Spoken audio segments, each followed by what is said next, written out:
Amin. Silakan duduk Bapak Ibu, saudara sekalian.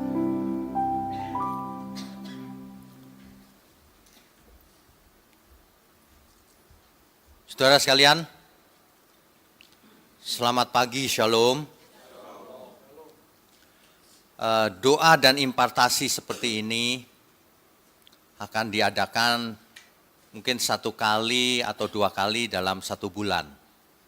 Tetapi doa pagi akan kita adakan setiap hari nantinya. Ada beda antara doa pagi dan doa impartasi.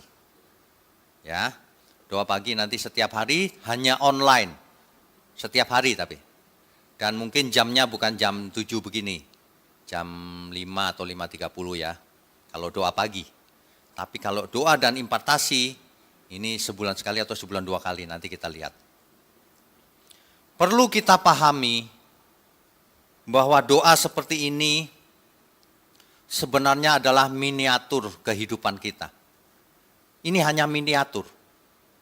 Jangan dianggap ini yang utama. Ini miniaturnya.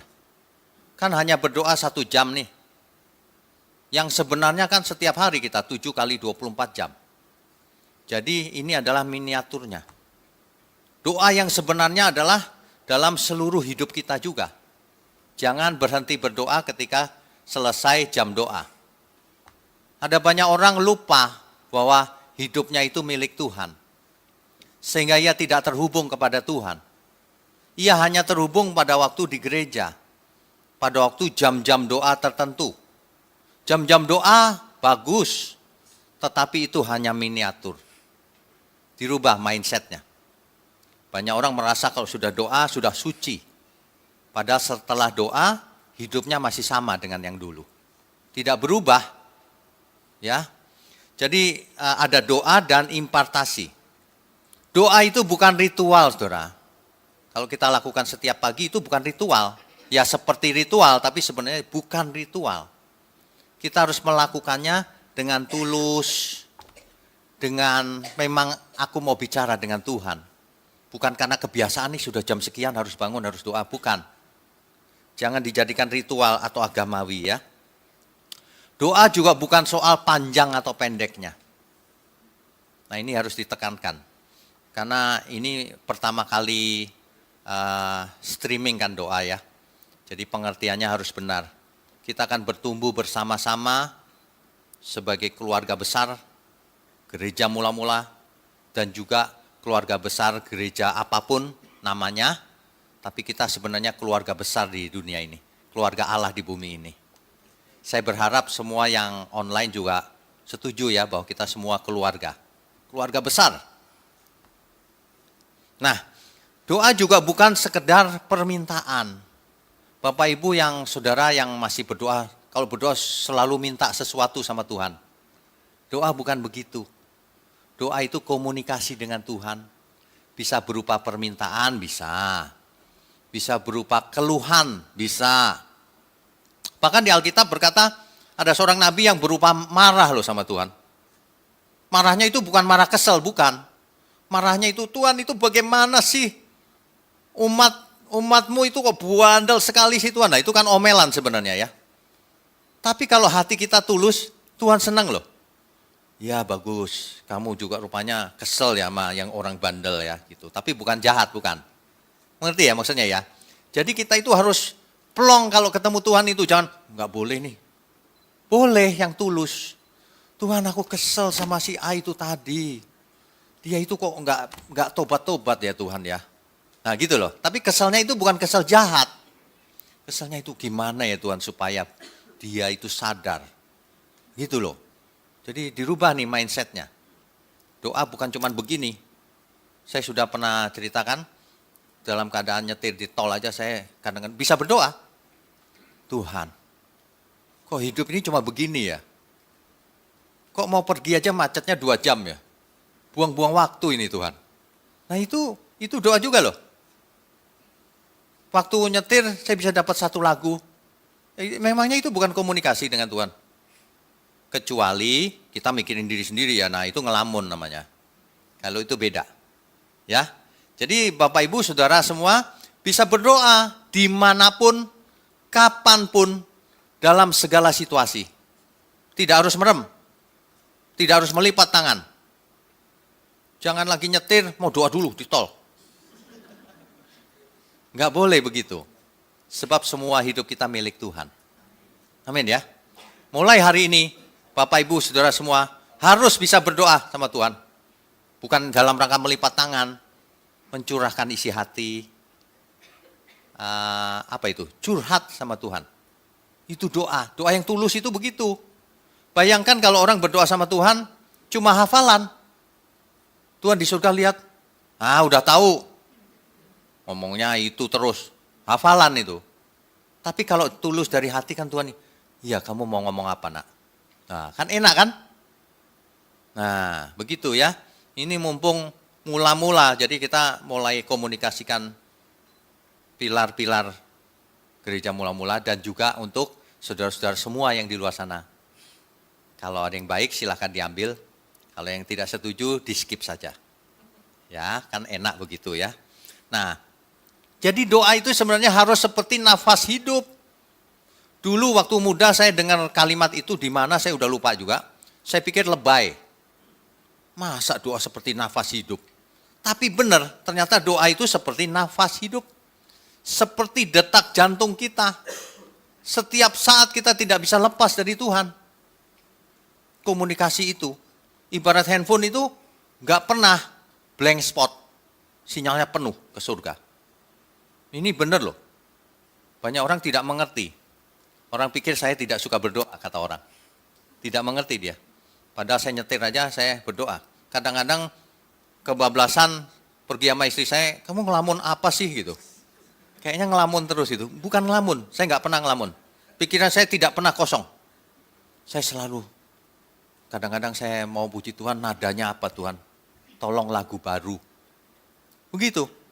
Jadi setiap saat ya, jangan agamawi. Jangan menghakimi siapapun. Kelihatannya dia jarang berdoa, kau nggak tahu isi hatinya. Kita malah connect terus sama Tuhan. Setiap saat. Ingat ya, doa itu seperti nafas hidup, detak jantung. Jadi nggak usah di jam berapa ya, nggak usah. Setiap saat. Ya, doa itu komunikasi kita dengan Tuhan. Relasi kita dengan Tuhan. Hubungan kita dengan Tuhan. Kalau sampai putus, waduh. Itu sama dengan suami istri. Ada suami yang berkata begini, saya kalau keluar dari rumah Pak 1 kilometer udah bujangan lagi. Itu suami-suami tidak tahu diri itu. Biar jauh, di hatinya cuma ada istrinya. Ada amin? Yang amin istri-istri. Biar jauh, tetap ada istriku. Satu-satunya pasangan hidup. Kan begitu. Pasangan jiwa kita satu-satunya cuma Tuhan. Makanya komunikasi kita dengan Tuhan tidak pernah berhenti. Ya, itu yang pertama. Doa itu denyut jantung kita, nafas hidup kita. Ini mesti disebarkan ke semua, seluruh dunia. Agar manusia tidak agamawi. Agar doa kita itu benar-benar Tuhan suka kalau lihat. Ini nih yang begini nih. Ya. Kalau orang doanya terus-menerus seperti itu, mungkin nggak jatuh dalam dosa? Nggak mungkin. Karena kita sedang komunikasi dengan Tuhan, nggak sempat mikirin dosa. Kenapa seseorang bisa jatuh dalam dosa? Karena dia blank spot. Tidak connect dengan Tuhan hari itu. Sebab kalau connect nggak mungkin jatuh dalam dosa. Ya. Nah, dalam kesempatan ini saya mau ingatkan kembali untuk jemaat gereja mula-mula. Dan juga bisa diadopsi oleh gereja manapun. Karena ini prinsip kebenaran dari Alkitab. Pilar yang pertama, gereja mula-mula, itu adalah takut akan Tuhan. Nah, itu nomor 1. Saudara, Bapak Ibu bisa temukan takut akan Tuhan itu ada dalam kitab Kejadian sampai Wahyu. Ternyata itu, saudara. Jadi percuma seseorang, aku mau hidup kudus, tapi tidak takut Tuhan. Percuma. keinginan doang. Aku mau ke surga. Iya, ingin ke surga, tapi kau nggak takut Tuhan. Percuma, saudara. Pilar yang pertama, takut akan Tuhan. Takut akan Tuhan ini bukan takut terhadap sesuatu yang mengancam, bukan. Takutnya itu ada rasa hormat, ada rasa kagum, ada takut juga. Tapi sebenarnya takutnya itu menyebabkan kita makin cinta Tuhan. Seperti seorang anak takut sama orang tuanya. Itu bukan benci loh. Seorang anak kecil itu kalau ditinggal ibunya, waduh dia kehilangan pegangan. Dia cuma pengen ada di sisi ibunya kalau masih kecil. Kenapa? Karena kalau ada di sisi ibunya dia merasa satu, tenang, aman, dicintai. Gak ada orang lain yang lebih cinta dari seorang ibu. Itu mestinya kita begitu. Takut akan Tuhannya begitu. Takut ditinggal. Anak kecil itu takut ditinggal orang tuanya loh. Iya. Makanya kalau saya pergi berdua sama istri, anak ditinggal, belum berangkat. Udah ditanya, nanti pulang jam berapa? Itu, baru jalan mobil. Sudah telepon dia, video call. Ya, terutama yang kecil itu. Begitu. Waduh, itu membawa inspirasi loh. Mestinya kita gitu sama Tuhan.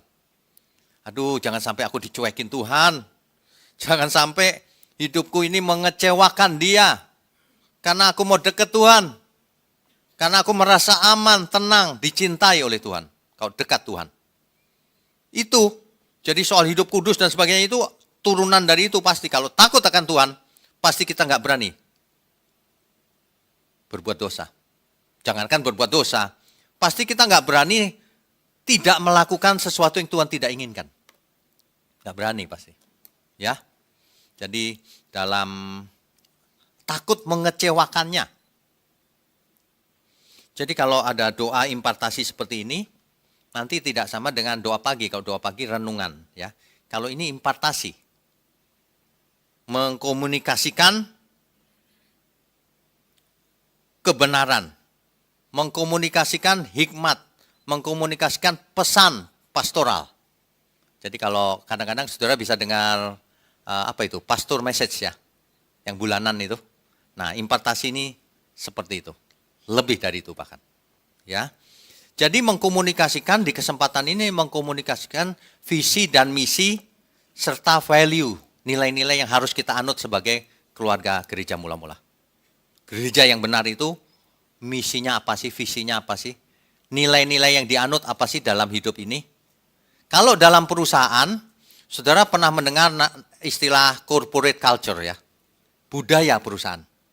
Nah, kalau di sini budaya GMM. Budaya gereja yang benar. Ayo ngomong nggak boleh begitu, ngomong kok sembarangan. Nah gitu misalnya. Ya, jadi kalau ada orang yang masih nggak sembuh-sembuh gitu, aduh kamu kok nggak ngerti-ngerti ya. Nah sekarang dikomunikasikan secara eksplisit. Nilai yang kita anut itu begini, begitu. Nah gitu, pilar pertama takut akan Tuhan. Nanti diresapi setiap saat.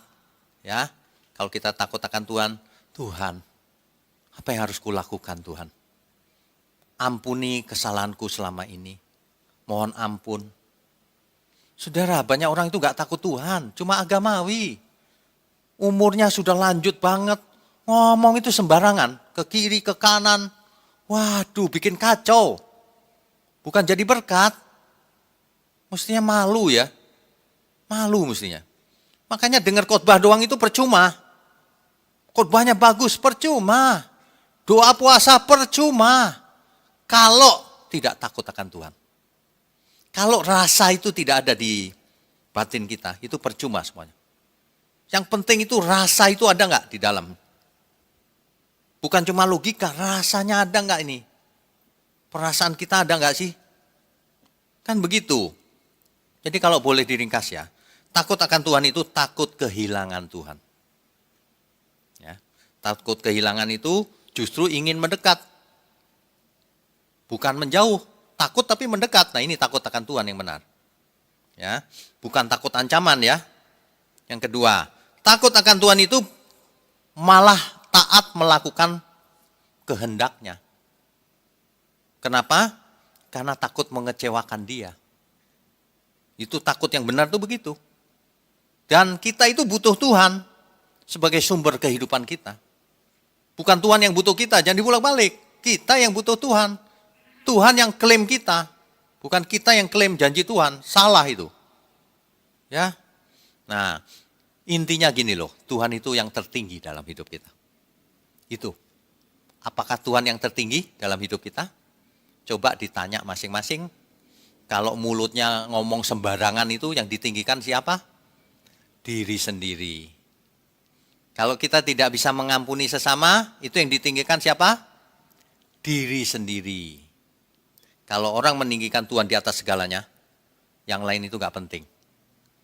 Mau kita dibully oleh si A, si B, difitnah, gak penting itu. Tuhan yang paling tinggi dalam hidup kita. Bukan masalah.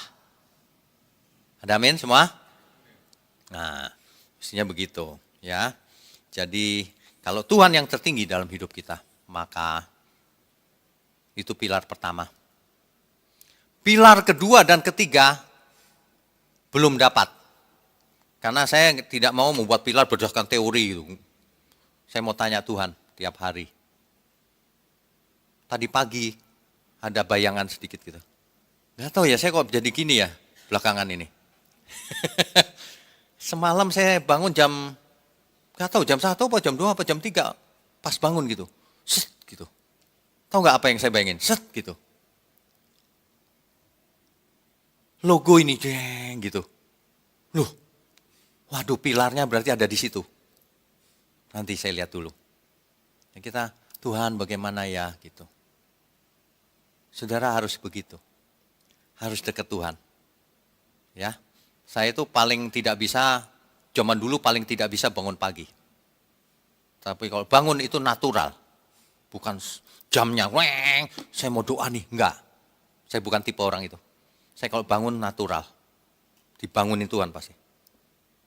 Entah jam 3, entah jam 2, entah jam 6 kadang-kadang. Kalau udah capek gitu kan bisa jam 6 bangun. Enggak masalah kok. Jangan terikat sama jam-jam tertentu. Agamawi lagi itu, saudara. Ya. Nah, ini doa dan impartasi seperti ini akan ada banyak seri. Ya. Nanti kalau di YouTube kita playlistnya sendiri, doa dan impartasi. Nanti doa pagi sendiri playlistnya, karena doa pagi setiap hari kan. Nah gitu, doa impartasi ini penting. Saudara bisa ikuti. Jadi sebulan mungkin 2 kali Bulus ya. 2 kali sebulan ya. Supaya message-nya itu nyampe. Kalau enggak kelamaan nanti serinya. Lupa lagi ntar. Ya. Pagi ini kita diingatkan sebagai gereja Tuhan yang benar, juga di seluruh dunia gereja yang benar, pasti takut akan Tuhan. Takut akan Tuhan menjadi pilar yang pertama. Doa menjadi nafas hidup kita. Detak jantung kita. Amin ya semua ya. Amin. Beri kemuliaan untuk Tuhan. Saya undang semua untuk bangkit berdiri. Haleluya.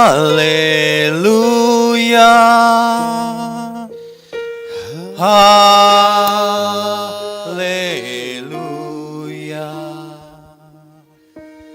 Haleluya.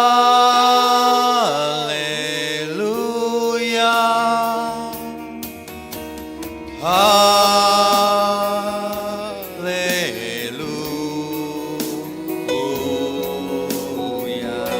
Haleluya.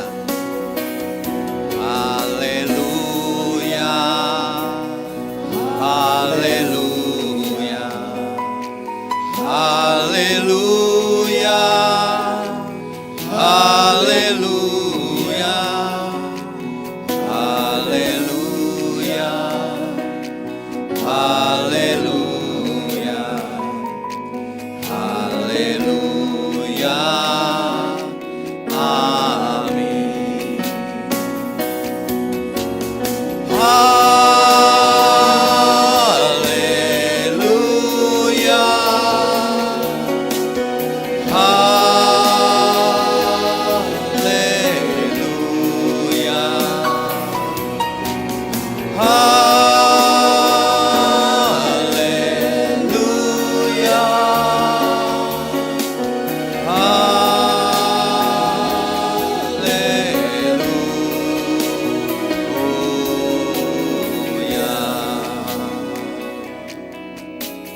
Bapa di surga, kami mengucap syukur untuk semua yang terjadi dalam hidup kami. Kami percaya apapun yang terjadi mendatangkan kebaikan bagi setiap kami yang mengasihi Tuhan. Terima kasih untuk gereja di tempat ini, gerejamu Tuhan, gereja mula-mula. Biarlah gereja ini menjadi salah satu gereja yang benar di dunia yang gelap ini. Menjadi terang, mengabarkan kebenaran, menjadi teladan, sehingga semua boleh belajar. Melaluinya semua diberkati. Terima kasih, hamba berdoa untuk seluruh pelayan Tuhan. Engkau berikan pencerahan, hikmat marifat. Engkau berikan mereka hati yang tulus melayani Tuhan. Berikan mereka hati yang benar Tuhan, sehingga boleh melayani Tuhan di tempat ini dan berkenan bagi Tuhan, dan berdampak bagi dunia sampai ke ujung bumi. Terima kasih Tuhan, Kau berkati kami semua dengan hikmat marifat, kesehatan, umur panjang untuk berkarya bagi Tuhan, melayani seumur hidup kami Tuhan, semuanya untuk kemuliaan Tuhan. Terima kasih. Sebentar lagi kami mau sudahi pertemuan ini. Kami percaya berkat-Mu akan turun atas kami. Mari angkat tangan saudara tinggi-tinggi. Bapa di surga, layakkan setiap kami menerima tugas pelayanan ini. Hanya di dalam nama Tuhan Yesus Kristus kami berdoa dan mengucap syukur. Haleluya. Semua katakan amin. Amin.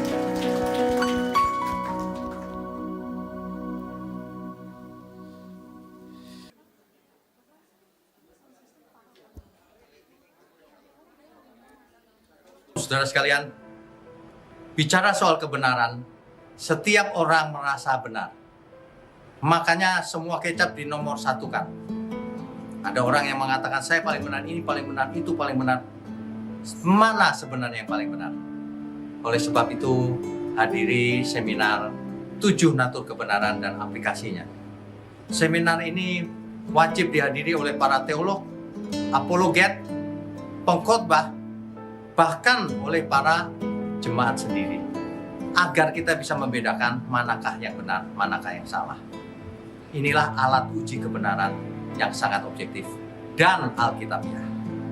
Pastikan saudara ikut dan ajak seluruh saudara dan sahabat-sahabat. Bapak-bapak dan ibu-ibu yang terkasih dimanapun berada, yuk kita belajar pelajaran Alkitab bersama secara online setiap hari Rabu jam 7 malam bersama pendeta Bapak Wiknyo Tanto secara online, bisa melalui Zoom. Tetapi kita harus mendaftarkan dulu ke nomor berikut ini. Selamat bergabung dan Tuhan Yesus memberkati.